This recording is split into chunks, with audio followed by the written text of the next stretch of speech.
I'm Al McFarlane. Welcome to Conversations with Al McFarlane. Glad to be here and glad to have you along. Like everybody else, I'm decompressing about the hectic political scene we've just come through, but we know that more lies ahead, and I'm glad to have a chance to talk with some of the candidates to get their views on winning and or losing. From my point of view, there were no losers. I think the community won in a big way because of a lot of great voices, great ideas, great initiatives came forward, some of which advanced and met their expectations, some of which did not.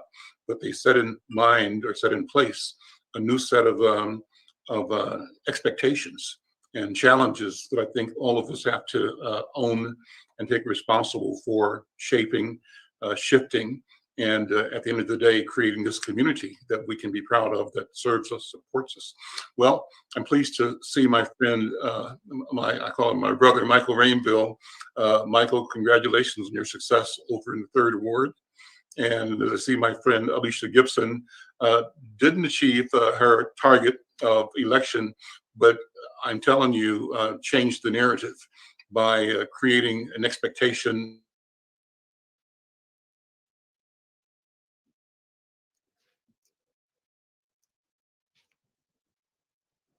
Uh-oh, I think we lost him. So Alicia, what's your number I can call you at? 61221. Oh, is this live? Michael, I'll text it to you. Yeah, text me. I was going to say, Michael, you were on my mind. I am so sorry that I haven't reached out to you yet. To you, congratulations. No. I am so thrilled that you made it.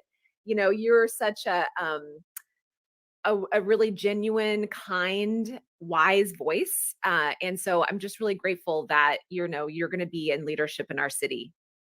Well, you're the last chapter has been written on your public service. So we'll talk about that offline. That's why I do want to talk to you. Oh, great. Thank you. And then I'm trying to think of the woman. I met her at Tom Hoax. She's helping you. She's with the United Nations. Oh, yeah. Yeah. Hi, there's Al. Welcome back, Al. Thank you. I got kicked out, but it's okay. And I was saying, Dee, thank you for being here and explaining that Dee has been a partner, a wonderful collaborator with Hawthorne and youth coordinating and the Northside Urban Coalition. So, but you guys, this is informal. This is conversation between us and among us. And I interrupted you, Alicia and Michael. Go ahead. Oh, Al, what you jumped off was that I almost started giving my phone number to Michael. That's how informal we're taking it. Well, then I realized, wait a second, we're live. That's right. Well, you can do it in the chat, Yeah, exactly. So let's do this. I'm going to go with you first, Alicia. Talk about your campaign. Look in retrospective. What were you trying to do? What did you do? And what was the outcome? And what does it mean to you as a resident, as an activist, and as I'm sure, candidate for the future as well? Well, your elders tell you that there's a lot to learn in disappointment and when you don't win something, right? And that was one of the things that I thought about after the outcome of a few weeks ago, was in some ways how grateful I am to learn some things about myself and about what our campaign really, what we were trying to do. Because you always think, I'm not running for myself, right? I'm running for the community. But do you really know that until you lose? Because it's in the loss where you realize, am I taking this personal? Is this am I internalizing this as a reflection on who I am?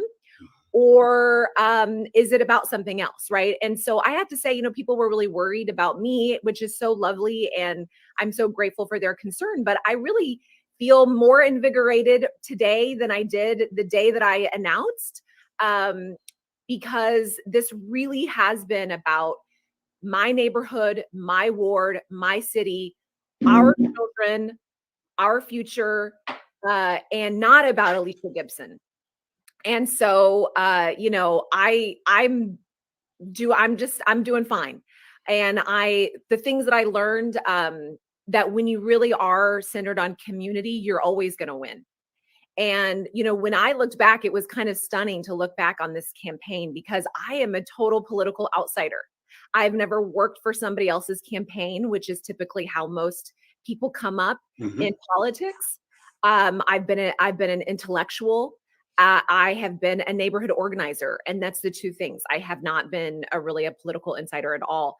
And so for us to have come in second in a race where over $200,000 were raised Mhm. to elect somebody um, that would be, on one side of a police issue, and we came, as well as we did, that just makes me really proud.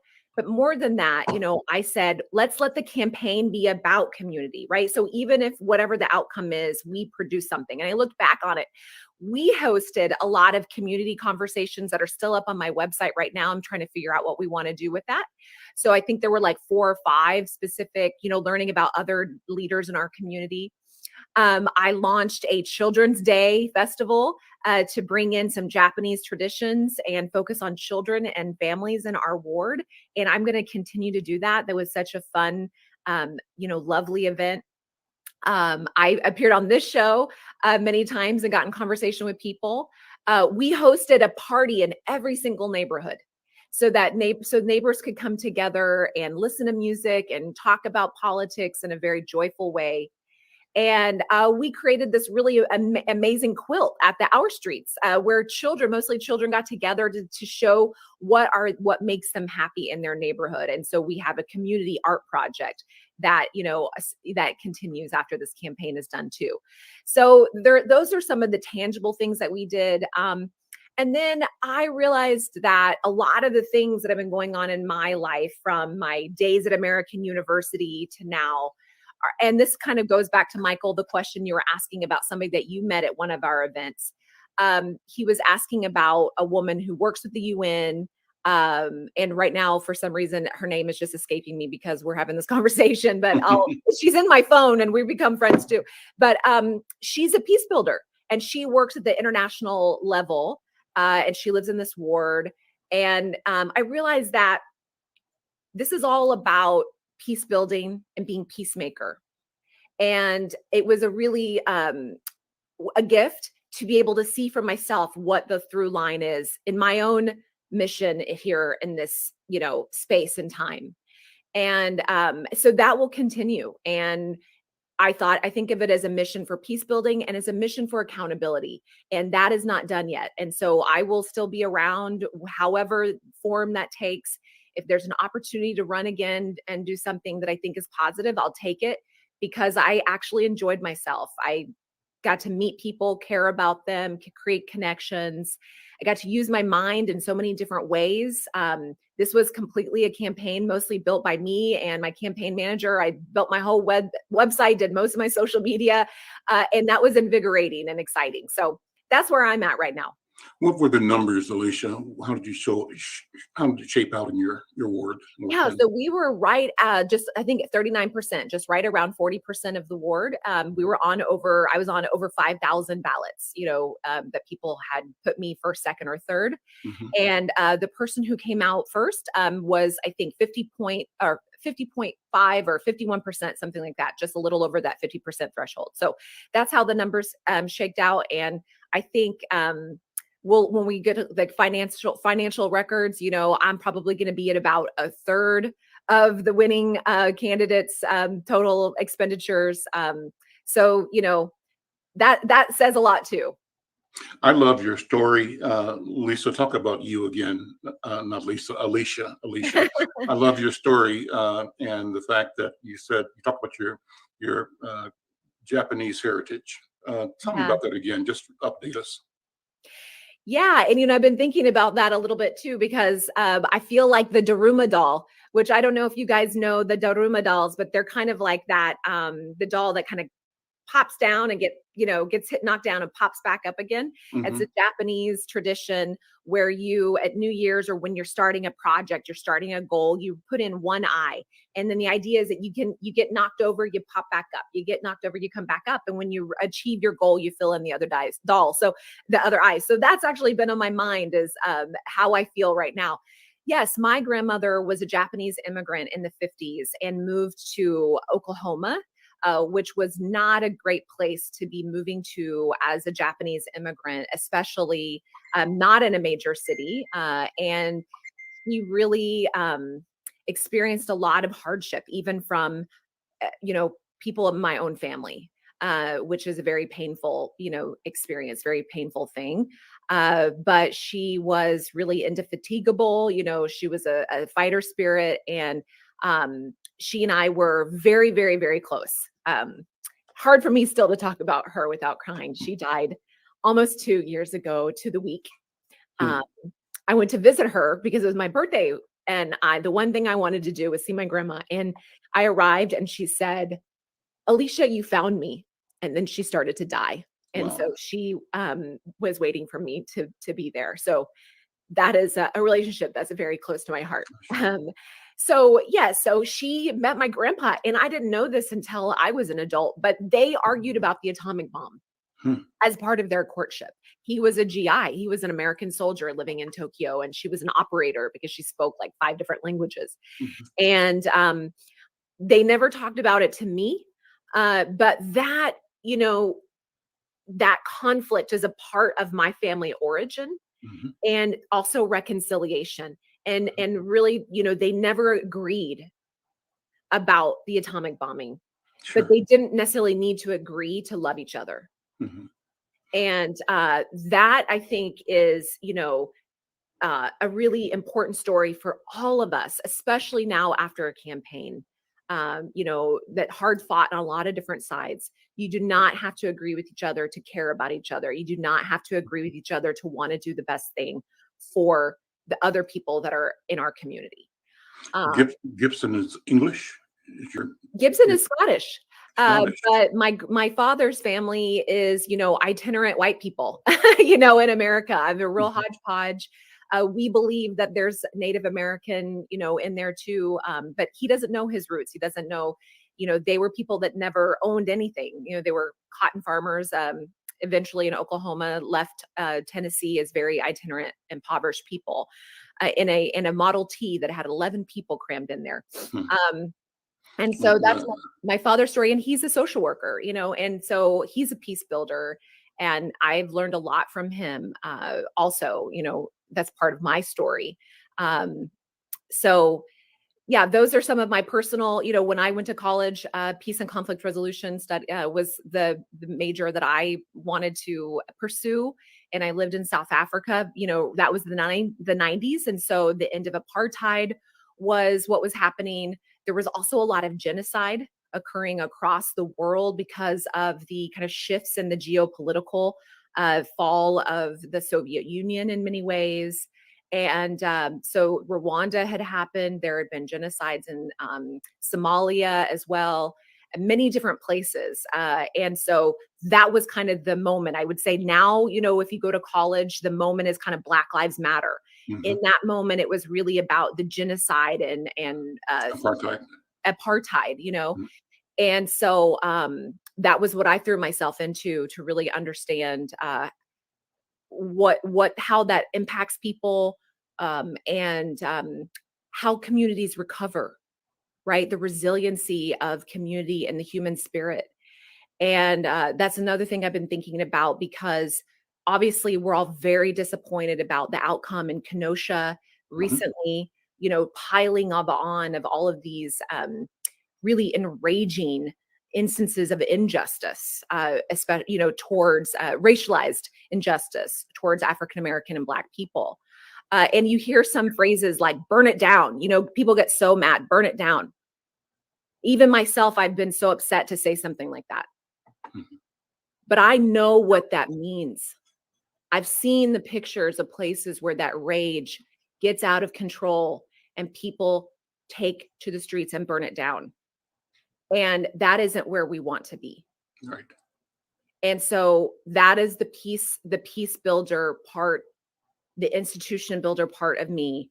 And what I feel that I am on a mission here to do and to say is, how do we channel this rage in ways that do not turn upon ourselves and the other people that we care about? Do Uh, you keep connected to the Japanese part of your family? Do you have yeah, relationships? How yeah. does it how do you do that? How does it happen? How does it look? It's a little bit harder now that my grandmother is gone, because she was always kind of the obvious connector. Was she Uh, here or in Tokyo? she lived in Oklahoma. Oklahoma. Okay. Okay. Yeah, she lived in Oklahoma. She spoke on the phone with her sister almost every day. Mhm. I heard all the stories. They heard all my stories. About 2 years ago, her sister, who was she's the last remaining of her siblings, came with her whole family, and so her grandsons also came, and we had a big reunion. I followed them on Instagram. They're both cello players. One of them is becoming a very famous cello player.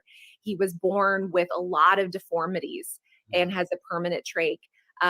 But when he plays his cello, nobody is looking at him. They're just hearing at the beauty that he can make. Wow. And so he sometimes plays, and he lives in New York City. He is going to school at Juilliard, and he plays in the subways. And to really change people's perception about disability and Mhm. about the face, because he's a very has had a lot of surgeries to his jaws Sure. and his face Sure. and things. So we've now send emails. We stay in touch on social media. They were supporters of my campaign. Very, very proud to say, sent in their small donations, and we hope to go back and take the children to Japan. But I've lived in Japan because I've studied there, and so I Mhm. would stay with my family while I was there and speak my broken Japanese, our half Japanese, half English conversations, Mhm. which is where I learned about my grandmother, arguing with my grandpa about the atomic bombings. Actually, in Japanese, that they were telling me that. So, that's how I maintain those connections right now. Yeah. Awesome. Thank you for sharing all of that. Michael Rainville, how you doing there? Good, brother Al. So good to see you, and thank you for inviting me on your show again. Well, it's always good to see you. And I was smiling at your victory. You won. And congratulations, kudos. And I kind of watched how you navigated with a certain swagger and a certain confidence and a certain daring. I think challenging the norm, the status quo, but not abandoning anybody, but bringing everybody. That's kind of how I look at what you did and what you're doing. Does that make sense to you? Am I saying Well, it properly? you're saying it better than I ever could, but I agree 100%. This campaign was about uh, taking a humble person, which I am, and supporting him, and so many people putting their arms around me and doing whatever they could to help bring some change into this ward and the city. This morning I started my day I was over at the New Beginnings Church over on the south side with Pastor Ian Hmm. to meet with his Unity Mhm. committee and just introduce myself and let them see my face and say that I believe in what they're doing and I want to help. And that's why, Alicia, I do want to have a breakfast or lunch with you so I can involve you in your ideas. You're a very brilliant woman, a brilliant person, and I want to make sure that your talents go forth in this community as we heal. Thank you, Michael. Yeah, and the Unity community is such a crucial part of that. I was at a meeting last week with them too, and hopefully there's going to be a way for me to be helpful and of service. And in speaking with Pastor Ian this morning, I was so delighted to learn of how many youth are involved in that Hmm. decision making. And he basically explained that the the elders are there to give advice and guide us, but to pass it on to the youth as we understand our new way of public safety. It's the youth who are going to take the lead and then impress upon them that they're going to reach out to the youth when they get a little bit older. But what a great way to do it. They've got a group called the Young People's Task Force. I can tell you that my company, McFarlane Media, is supporting the Unity Community Mediation Team with social media and website development. We're supporting the Young People's Task Force with social media and website development, and we're also supporting the Al Flowers organization, um, uh, community.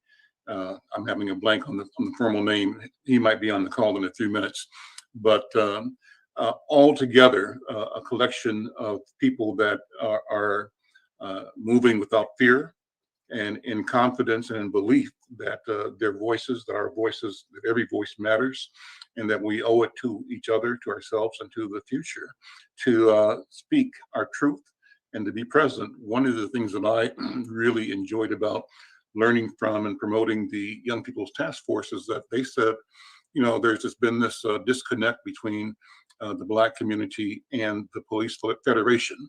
There's a perception that the Federation itself existed as a shadow police department, that power resided in the Federation even more than it did reside in the office of the chief of police or even in the mayor, that somehow back in the days of Sergeant Delmonico and others who ran the Federation, that these guys were the shadow bosses, that they really called the shots. And no matter what the law said, and no matter what the elected said, when the rubber hit the road, if the union didn't like it, it wouldn't happen. And that was a perception they may have cultivated. Maybe they believed it, maybe they earned it, maybe they didn't, but it existed. And it certainly existed in the minds and in the social experience of Black people. And so for these young people to say, where is that? Where's it come from? And what does it really mean? We want to meet with the leaders of the union. And that hadn't been the practice in the past. And so I give them kudos for saying, you know what, let's get to the root of this. Let's go and talk to the head of the union and talk to the chief and talk to the mayor and the electeds and listen to what they say and why they're doing what they do, but also tell them how it looks to us, how it feels to us, and what we think we want and we deserve as residents and as the future of our community. So you are right on in talking about building and bridging that connection with the young people in this forum they've created to do that. Michael, how did it feel election night? What did you feel going into it? What were your thoughts? And what were your numbers? So I ended up, so I did not win on the first round, but when the second round votes were collected, I had won by 1,600 votes. So I had over 6,000 people vote for me. So it was good. It was a very good margin. But that day I woke up and I played a lot of ball when I was younger. And you always get that apprehensive, that nervousness, getting married, asking my wife to marry me. I was so nervous. But nothing was like waking up at 4 a.m. on election day. And I didn't know. I know I had worked hard. I knew I had a lot of good people supporting me. I knew there was a shift in thinking in the city, that there's a desire for change, to do it the right way, to make amends for being the place that murdered George Floyd. But you never know until the votes come in. And then that night, there was one precinct in particular that there were so many people standing in line, they did not actually give the vote totals till about 9:30. Mm-hmm.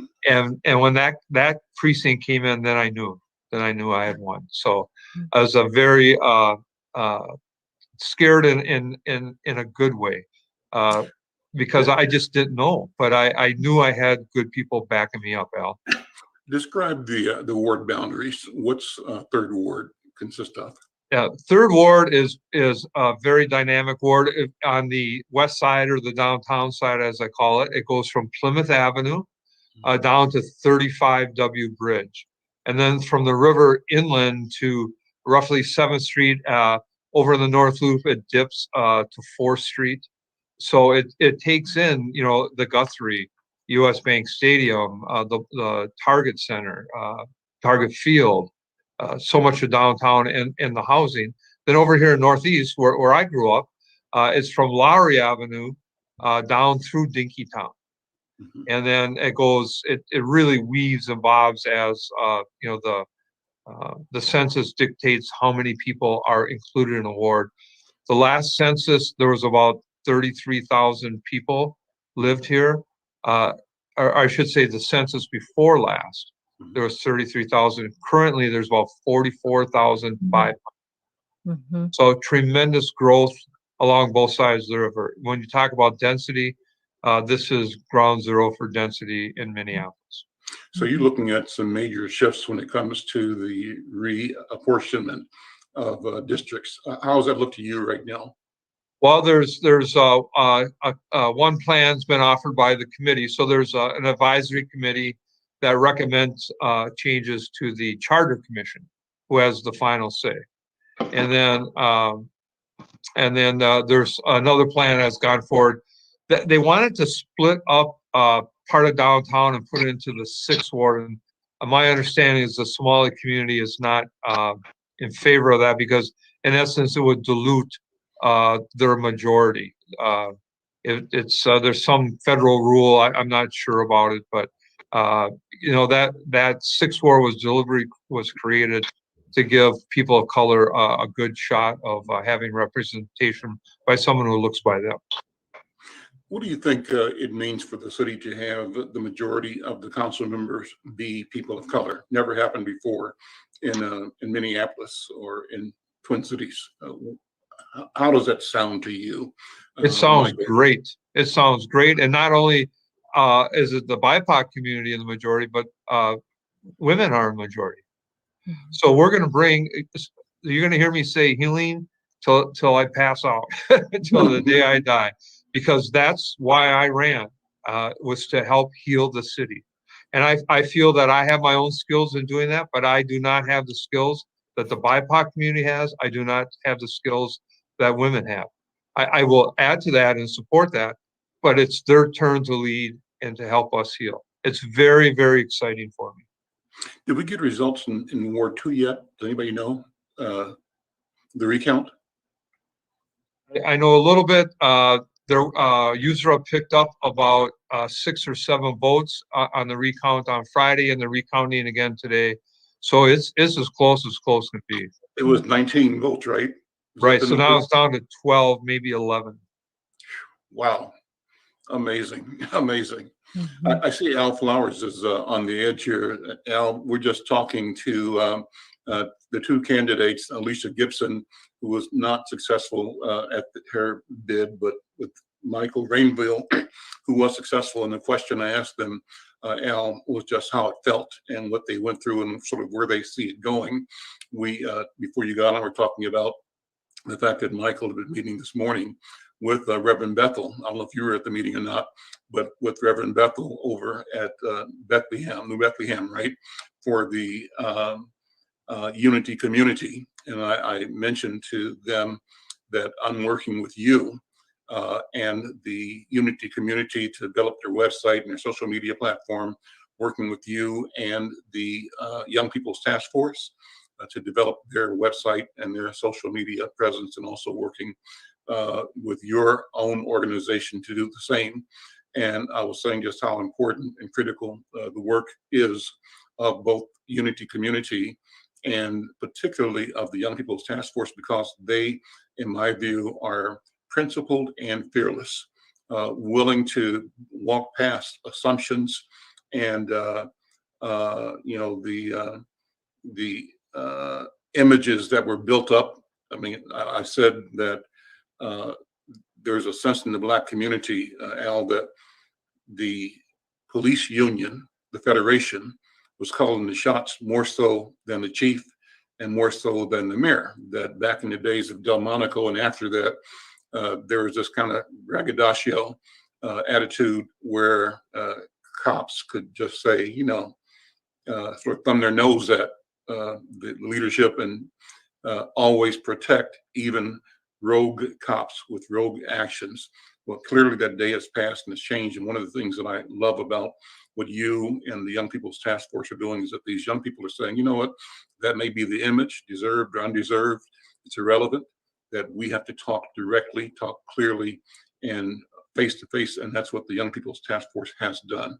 And I believe they owe a lot of that to what you've done and not being over impressed by the trappings of power that people bring and they expect you to bow before, because you always operate with the attitude that every human being is just that, a human being, no more, no less. Al Flowers, what do you think? How you doing, brother? I'm doing great. Thanks, Al, for letting me be a part of it. And then first, let me congratulate Councilmember-elect Rainville. I wasn't on the call this morning. I had a different meeting. I got on a little later after he was there. But I want to send my congratulations to him. I know we can try to make this city better with you. So it was a good thing. And also to Alicia Gibson, who was at the meeting the week before at the Unity and Community. So we reached out, and she gonna be a part of the communication team I'm on with mediation. So we're moving in those manners right there. And let me say that what happened, what we're trying to do with the young people is put them in the forefront, because it's their future involved with these decisions we make. But we got a lot of elders there that that can help guide them there, and that's what the majority of the elders are trying to do when the young people are working on. Talk about working on a community center in our community. They've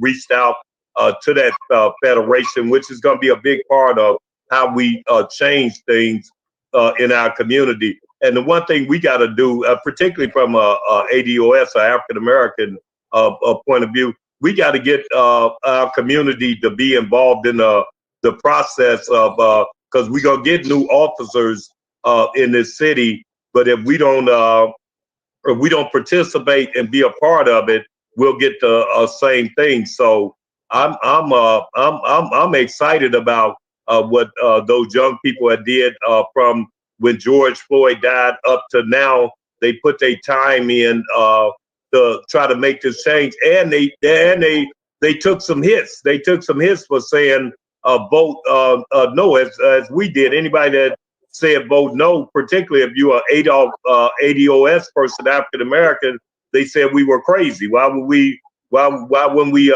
just change it up? And they didn't understand. We said we want police reform, but we want it in the right way. And the other side was just trying to jam some down our throat, a political agenda down our throat, which I don't think they're through with. Al, we just taking a break. You got some council members already coming out with their socialist agenda. They and sometimes it fits, sometimes it don't. So I think our work is just the beginning. The mayor got more power. What does that mean for us in our community? How do we support the city council that's been elected?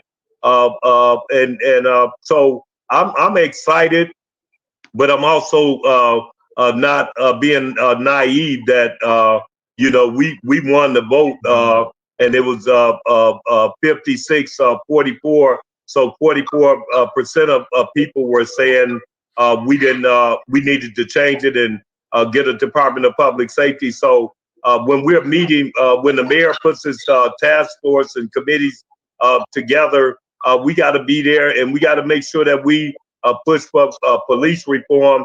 And one of the nerd things on me right now is, what is our chief gonna do? We got to wait and see what Chief Arredondo is gonna do, because that could have a devastating impact on what Councilmember-elect Rainville and them do, because we got to have somebody that can relate to our community if Chief Arredondo does not stay, which I hope that don't happen. Were you at the meeting Thursday at Zion?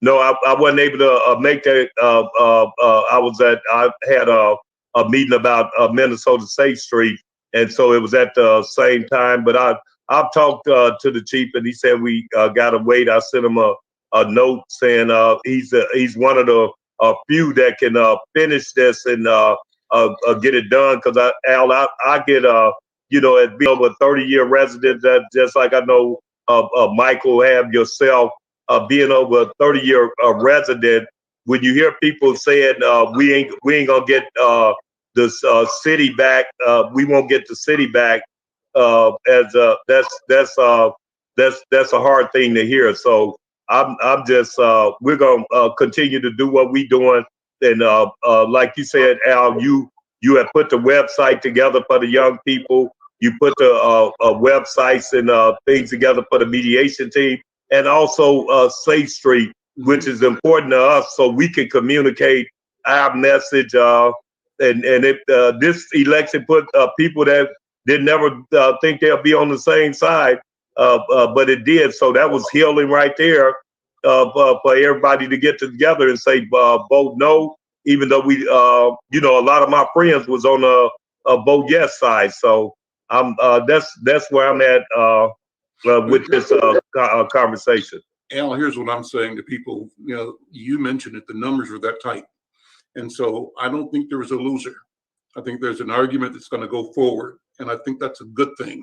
I think that the people that wanted a radical change, if they believed in their heart, whether I or you agree with them or not, they should pursue their passion, their vision, their understanding, and argue as aggressively as they can.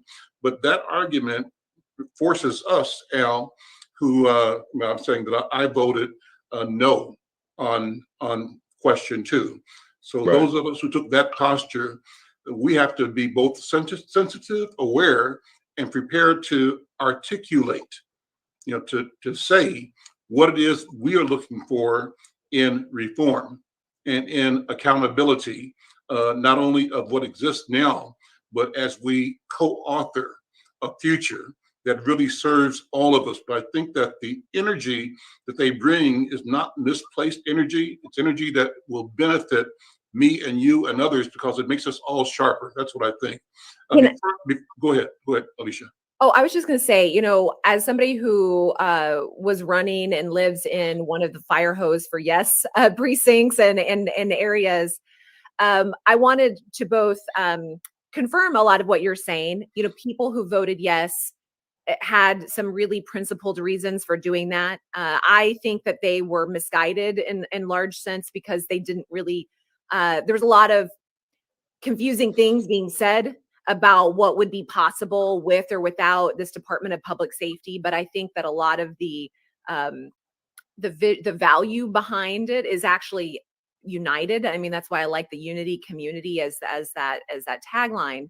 And so I think I wanted to kind of bring back that strand of how Mr. McFarlane, you're working with Unity Community and with Mr. Flowers to you know, amplify this message or to explain this message. And I do think that if the vote had happened today, now knowing how a lot of the majority Black areas of the city voted, that this would be a much wider margin. First of all, I do want to say that because I think that there were a lot of really well-intentioned people who were very confused about what Black people in the city wanted and what would be best for Black people in the city. And there is not enough media coverage of voices outside of Black media. You know, voices that represent kind of a more diverse view. And so I think that as we're moving forward, and we're talking about social media presence for something like the Unity Community and the Youth Task Force, we've got to take it seriously, and we need to be more present in the social media space so that young people in parts of the city who are not connected to African American multi-generational culture have a more broad understanding of the conversations that are happening inside of African American and Black community, not just among young people, but among the what I call the multi-generational conversation, multi-generational culture. And so that work is very important. And I really hope that a lot of energy is put behind that moving forward. Al, Al, I just want to piggyback on Alicia. We got to understand, because you said something that was critically important of what people are coming to me now and saying, okay, now what you gonna do? You know, particularly African American leaders, because the majority said no, don't do this, from the Sharon Sales buildings, from the elders to young people, like on this task force what we have.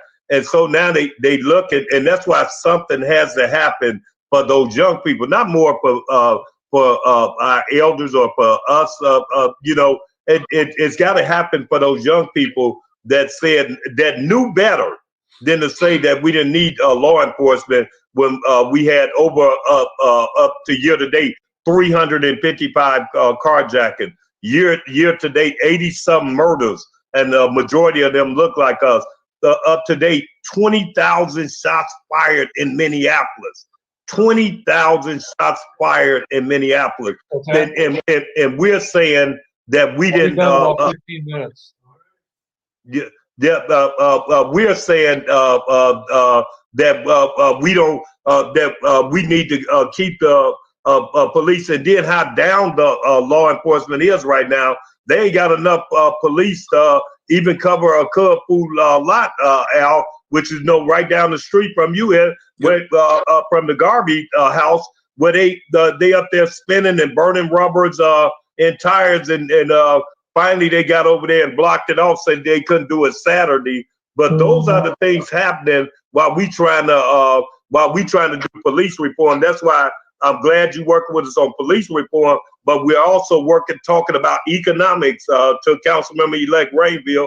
We're talking about economics. We're talking about public safety with Minnesota Safe Street. And I look forward to you seeing some of this stuff we're doing on paper. But Al, you hit it on the head. They're asking people like myself and you, okay, now y'all said don't vote yes. Now what's your, now we was asking them for a plan. Now they saying where your plan at. Let me say this, and I'm going to bring Tegan in a minute. This to you, Al, and to Alicia and Michael Rainville. I wrote, I think, after the election, that this reminded me of an era in the late or early 70s when people, Michael, that you know, John Darris, Dick Miller, Lou DeMars, was it Tennyson? What was Tennyson's first name? Bob Tennyson. Bob Tennyson and Casserly, what was his first name? Do you remember?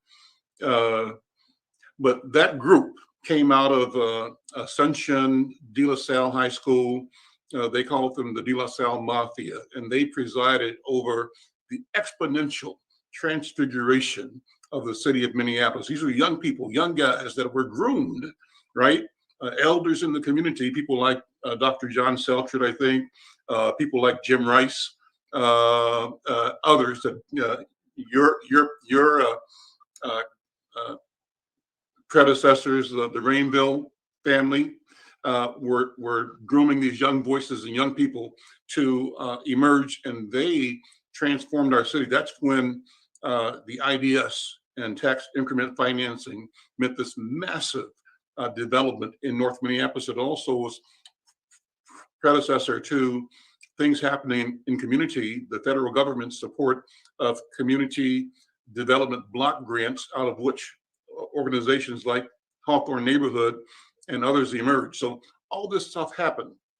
I'm telling you, my sense is we're at the same place again right now. And Michael Rainville, you're at the table. You're at bat, right? And the group that you represent coming into city council right now, along with the mayor, represent a pivotal opportunity and change for reimagining what life will be and can be in Minneapolis. The same is happening in St. Paul as well. Let me just throw it out there as an idea. Think about it. I want you to respond to it, Michael. But Tegan, so good to see you as well. I was asking Alicia and Michael to talk about their campaign. Give me your debriefing on your campaign. You know what? I'm literally, I was invited, so I'm here just to listen, and I'm not ready to speak on it yet. Got you. Well, I'm glad you're here. And you know what I want to do is keep this conversation going. I want to bring into it. My goal is to bring Central Neighborhood, Powderhorn Neighborhood, the Phillips neighborhood, Corcoran, Hawthorne as a partner here, but also Jordan, near North Woodard Homewood, all of our neighborhood organizations into a conversation, because I think that somehow we got to figure out that as a neighborhood city hall for neighborhoods to support the work of what happens downtown at City Hall. But how do we give power and resources to the neighborhood block club organizations? I think that they're at a point now where they are at risk of losing because the revenue isn't there. But given the massive change of trying to restart the economy, there ought to be a way to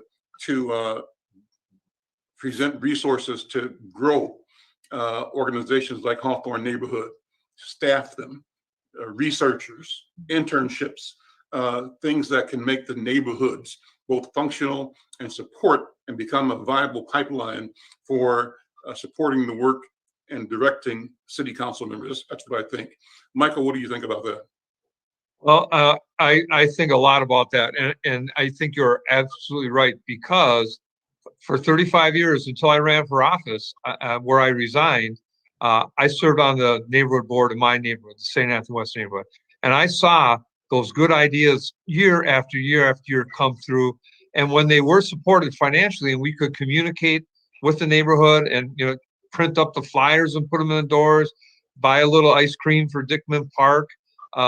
There's such power in that local decision making, and we have to get back to that. When I knock on doors for the last 10 months, that's people want to have their voice. People are engaged, and especially the younger people. They want to help shape their community, Al. So you are spot on in that. We need to support those neighborhood groups at a much higher level. The other thing that Flowers brought up was the whole question of economics of fueling. Flowers has heard me say it. I've heard him quoting me, but my argument has always been that Black people get the misery, white people get the money. And my critique, my criticism is that too often white people see the advantage of our people, Black people, BIPOC people being poor. And it makes as much sense to keep that poverty corralled into North Minneapolis, into this, maybe to the Phillips neighborhood, to the West Bank now. Keep it kind of controlled. You open the valve, let some steam off, you close it up again, but you power your economy by the steam that you control being let off. They get the money, we get the misery. Go ahead, Tekken. Mr. McFarlane, I mean, you hit it on the head. The neighborhoods that you listed off are not the ones. It's Kenwood, Isles, Dean, Bryn Mawr. It's the neighborhoods over southeast and southwest that we've got to bring to the table in order to help them understand that our communities are legitimate. That's the problem that I had in the 7th Ward.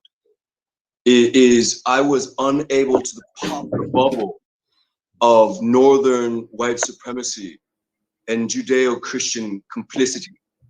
I was unable to do that. I knew I was gonna, I knew that it was going to be, that I was almost a non-starter. Of course, when the numbers fell, shocking to me, and I'll discuss that with you and others at a later date in community. But the problems here is that what I saw is that those neighborhoods that you did not mention are just fine with our misery. If there had not been a global uprising, there would have been no discussion for, vote no or vote yes or any of it, because the people that I would have been representing were fine with the way things were. Yeah. And so I had a good friend of mine who said to me, he's like, I'm really happy that you didn't. And I was like, okay, tell me about that. He's like, well, I feel that, Tekken, you would have shaved years off of your life carrying the burden of people's complacency.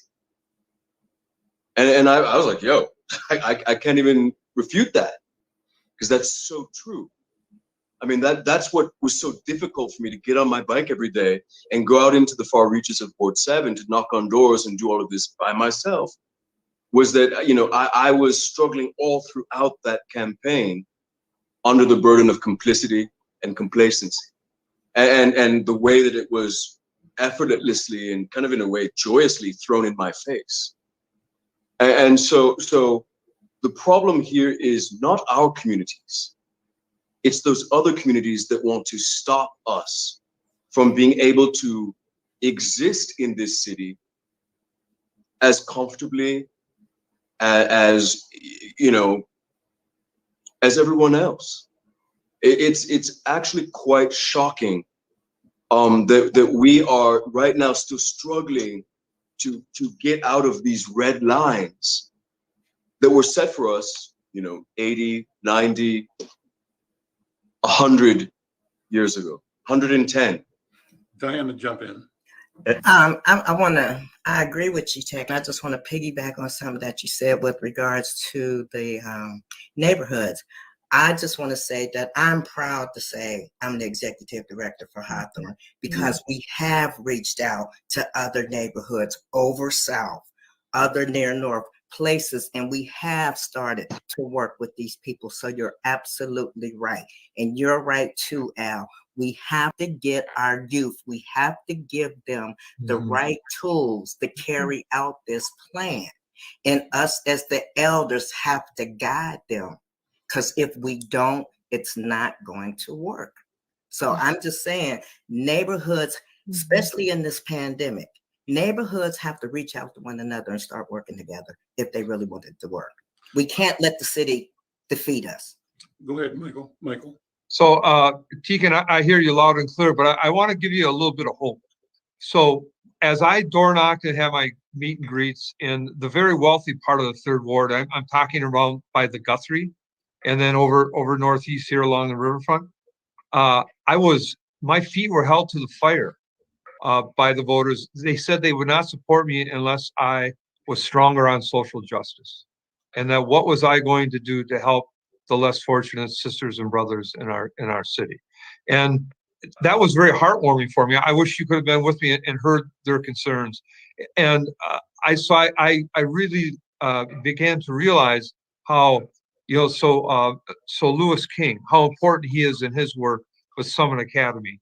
And just the whole concept that the best crime fighting solution is a good job. I mean, that's a heck of a way to get people to develop ownership. I have a neighbor, JD Pride. He's got a small construction company. JD pays his workers very, very well. And over time, as they come over his house, I see how the cars become better. They say, Michael, I bought a house. The people in the Third Ward, I can speak for them. They understand your concerns, and they want social justice, economic justice, and I will work for that. Hey, Al, let me. Alicia, go ahead, Alicia. Yeah, I just wanted to say a couple of things. I mean, I think, from my experience of door knocking and talking with people here in Ward 10, I think we can add Whittier as a place where there are high concentrations of poverty in this particular part of the city. And what was interesting is that when I was door knocking there, I did not meet a single African-American who wanted to dismantle the police. They wanted accountability and they wanted reform. The interesting thing too is that when I would talk to them, there was a lot of, I don't think the word is cynicism, but kind of like, well, one gentleman said to me, I don't think we're going to solve racism in my lifetime, but what you can work on as my council member is economic inclusion, right? You can work on that. And that is, there's a list of things that I talked about during this campaign that I'm going to do, whether I'm a council member or not, that I'm going to keep working on. And I have some big ideas on that. But one of those is doing the job, making the job fair happen in the community, bringing the jobs to the people, because we have, generations of people who have been left out of wealth building that really don't even know how to begin on that. And we need to go to them instead of expecting for people to go online and figure it out for themselves.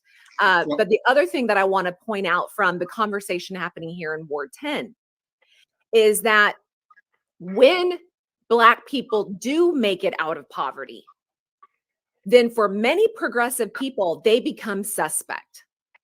Because, they don't want. Absolutely. Right? They don't want to hear that. Did I just hit on a truth too hard, Tekken? I mean, this is a conversation we need to take to the DFL. You know what I mean? That whole diversity and inclusion statement is as long as you follow their rules, talk what they want, and say what they want you to do.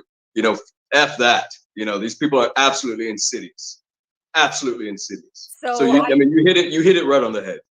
So that is another thing that we've got to be, I'm glad that you like that truth talk, that we've got to be, cognizant of as well. That just because that when people make it out of poverty doesn't mean that they're no longer Black that they're no longer African American and that they're not speaking for a real lived experience here in this city and in this country. Flowers, jump in, Flowers. Yeah, but and Al, just a lot that was said there. One of the biggest gimmicks they did was to vote yes, vote no, and put us in the position as African Americans to have Yep. to fight for, which one you want, which one is good, which one is better. And Yep. And I say to Michael Rainville, it's a bunch of jobs out there.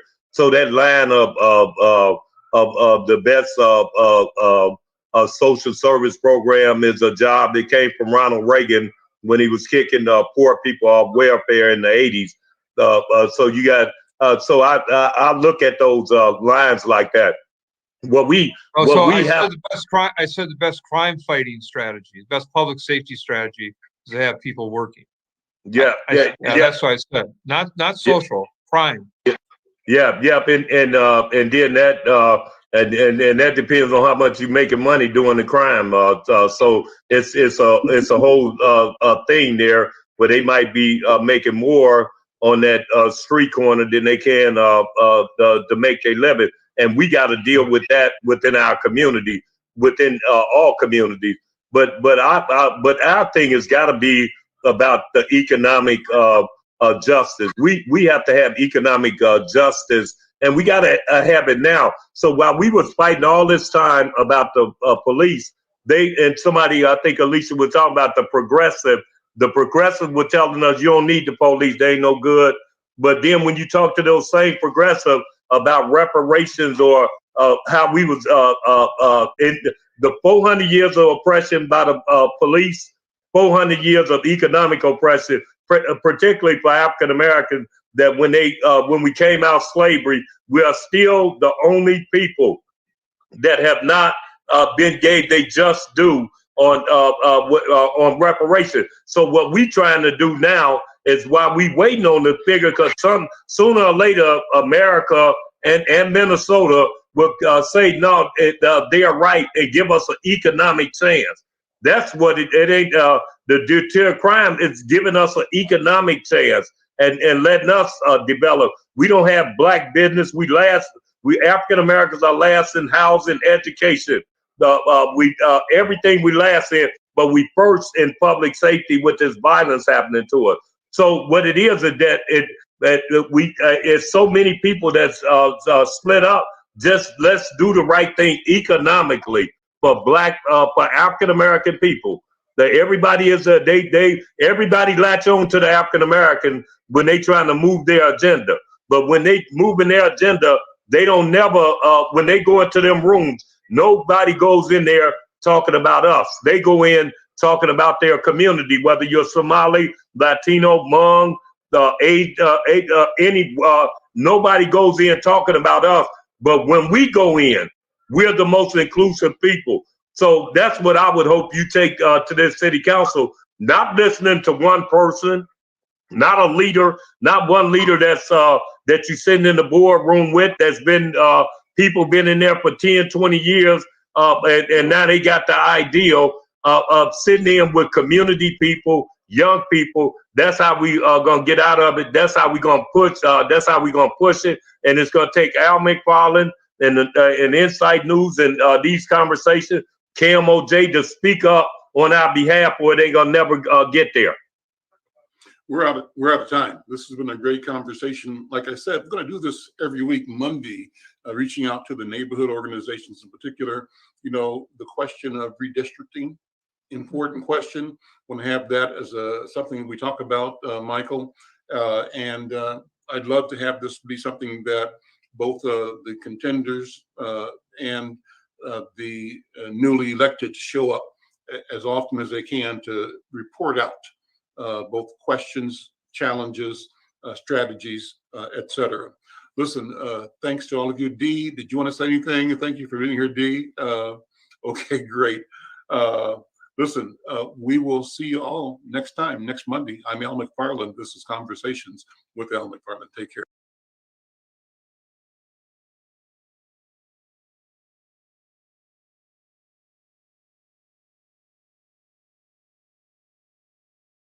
I've always had a love for jewelry ever since I was a little girl. Jewelry is something special to me. It has everything to do with love and family and creating those moments that are memorable. I guess what's cool about my company is you get to shop jewelry in a fun and different way. Okay. You get to come in, try on the jewelry, see the pieces that you like, customize, and make your own sets.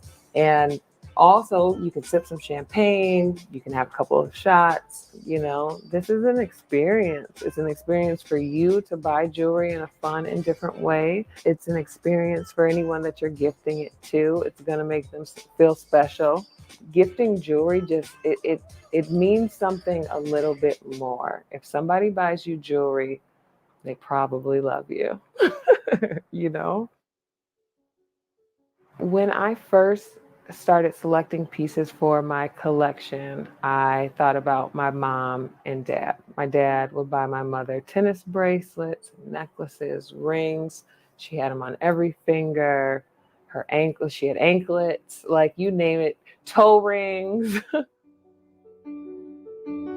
That's hard for me, because my dad, he passed in '08, and that was what he did. He bought my mom jewelry and, took her out on dates and things like that. Did things that made her feel celebrated.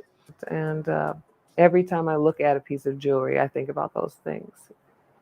I've always wanted to empower women through beautifying them, whether it's hair, makeup, fashion. Now I get to celebrate them.